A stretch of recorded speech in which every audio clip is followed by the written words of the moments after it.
Zarathustra, initiate of the sacred fire. Excerpts from The Masters and Their Retreats. Zarathustra, initiate of the sacred fire. Profiles of the Ascended Masters. This office in hierarchy is presently held by one who was embodied as the founder of Zoroastrianism in ancient Persia. He is the highest initiate of the sacred fire on the planet and the governing authority of the energies of fohat. He is over the priests of the sacred fire and the priesthood of Melchizedek. All members of the Great White Brotherhood serve in the Order of Melchizedek, even as they serve the sacred fire, but only those who have reached a certain level of initiation may be called priests of the Order of Melchizedek. Other members serve the purpose of the order but do not bear the title of priest. Zarathustra has many disciples serving under him, and when the most advanced of these reaches a certain attainment, he will qualify for the office, and the teacher will go on to cosmic service. Zoroastrianism is one of the oldest of the world's religions. Zarathustra, its founder, was a prophet who spoke to his God face to face. Zarathustra lived in a non-literate society whose people did not keep records. His teachings were passed down by oral tradition, and much of what was later written down about his life and teachings has been lost or destroyed. What scholars have been able to piece together about him comes from three sources: the study of the historical milieu prior to and during the time Zarathustra is believed to have lived, tradition, and 17 sacred hymns called gathas. Scholars concur that Zarathustra composed these hymns. The gathas are recorded in the Avesta, the sacred scriptures of Zoroastrianism. It is believed that Zarathustra was born in what is now east-central Iran, but that is not certain. Zarathustra's date of birth is even more difficult to establish. Scholars place it sometime between 1700 BC and 600 BC. The consensus is that he lived around 1000 BC or earlier. The Gathas say that Zarathustra was the Spitama family, a family of knights. The Greek name for Zarathustra is Zoroaster, meaning golden star or golden light. He was one of the priest class who formulated mantras.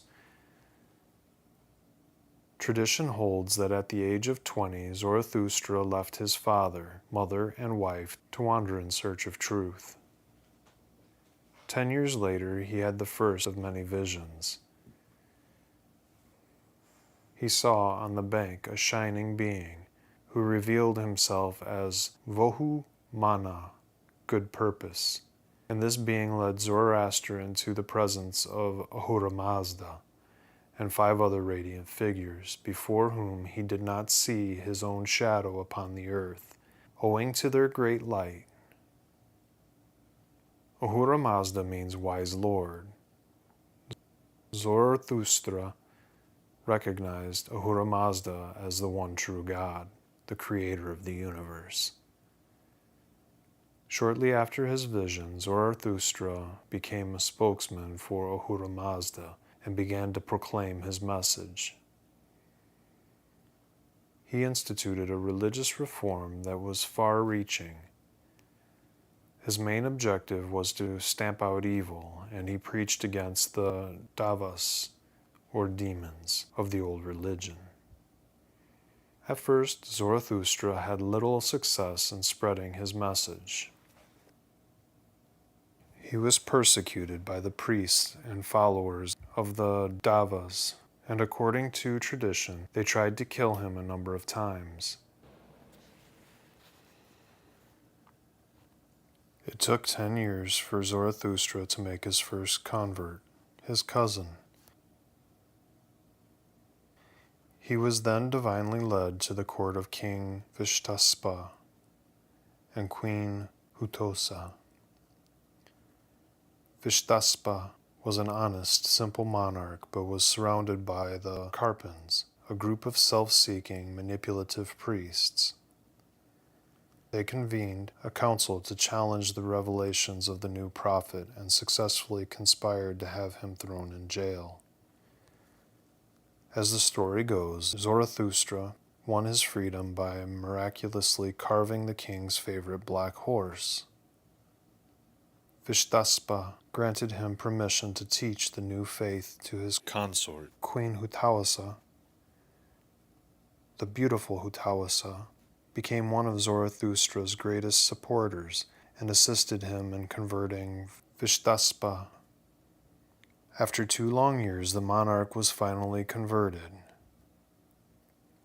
But Vishtaspa required one final sign before he would totally embrace the faith. He asked to be shown what role he would play in the heaven world. In response, Ahura Mazda sent 3 archangels to the court of Vishtaspa and Hutawasa. They appeared as effulgent knights in full armor, riding on horseback. According to one text, they arrived in such glory that their radiance in that lofty residence seemed a heaven of complete light, owing to their great power and triumph. When he thus looked upon them, the exalted king Vishtaspa trembled. All his courtiers trembled. All his chieftains were confused. Radiating a blinding light and the sound of thunder, they announced that they had come on behalf of Ahura Mazda in order that the king might receive the fullness of the message of Zarathustra.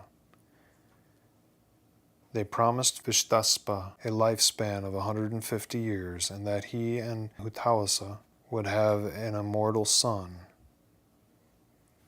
The archangels warned, however, that if Vishtaspa should decide not to take up the religion, his end would not be far away. The king embraced the faith, and the entire court followed suit.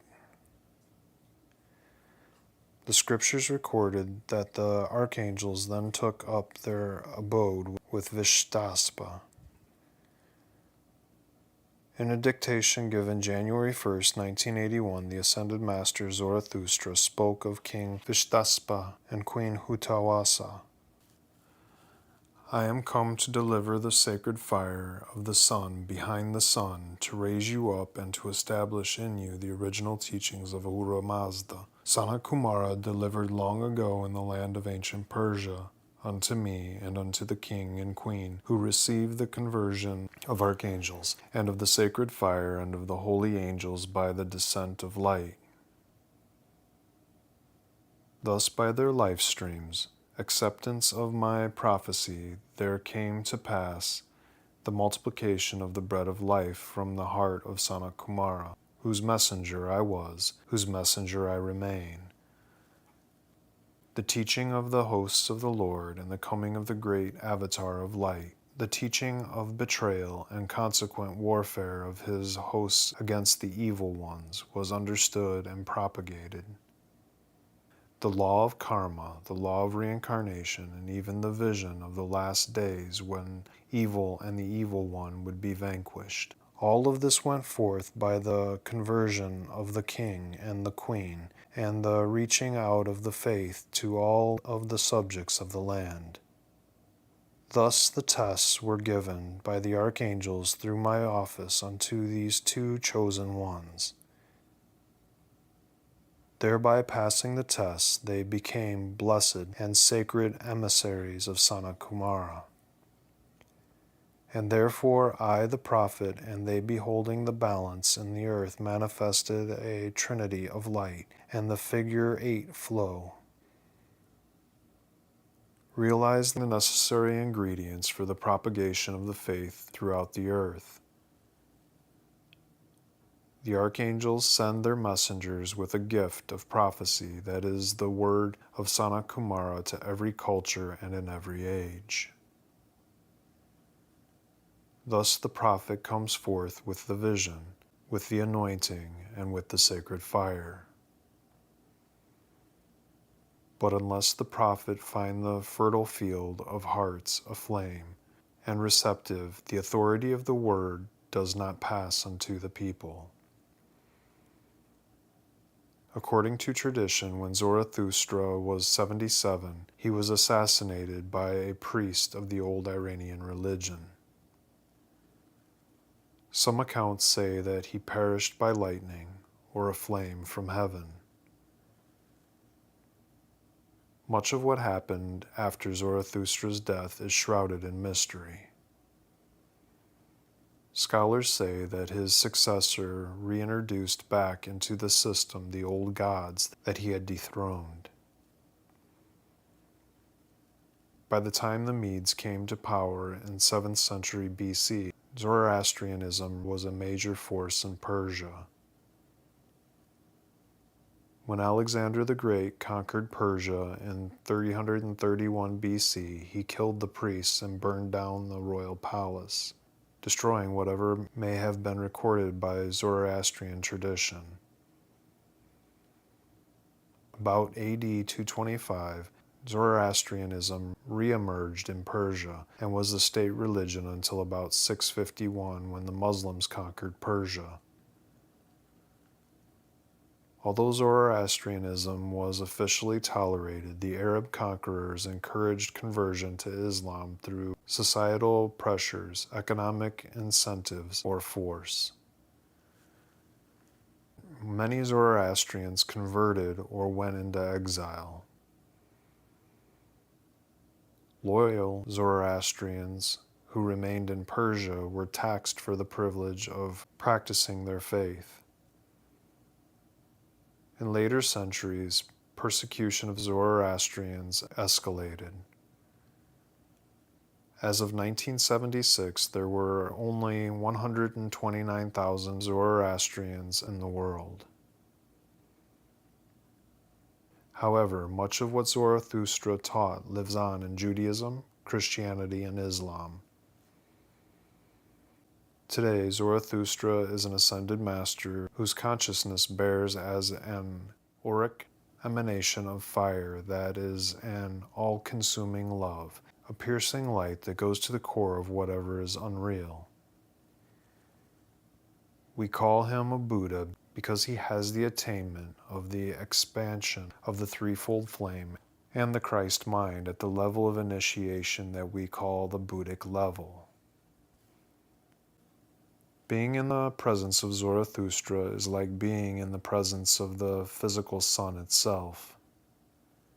The mastery he has of spiritual fire and physical fire is, if not the highest among the highest of any adept ascended from this planet.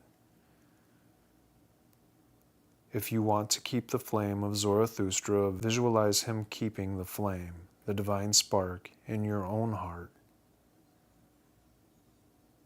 He is the greatest fire tender of them all, if you will. And when you call to him, remember that when you are engaged in the battle of light and darkness, and you give your call for the binding of the forces of the Antichrist, there is no greater devourer of the dark forces than Zarathustra himself.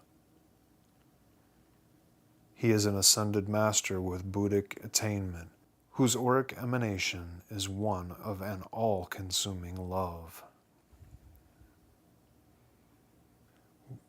Zarathustra's retreat is patterned after the sacred chamber of the heart, which is the place where the threefold flame burns on the altar of being. Your high priest, who is your holy Christ self, retires to the sacred chamber to keep that flame. He and other ascended masters can and do visit you there and tutor your soul. Zarathustra said that we may be welcomed in his retreat when you have the necessary development of the heart. He has not revealed its location.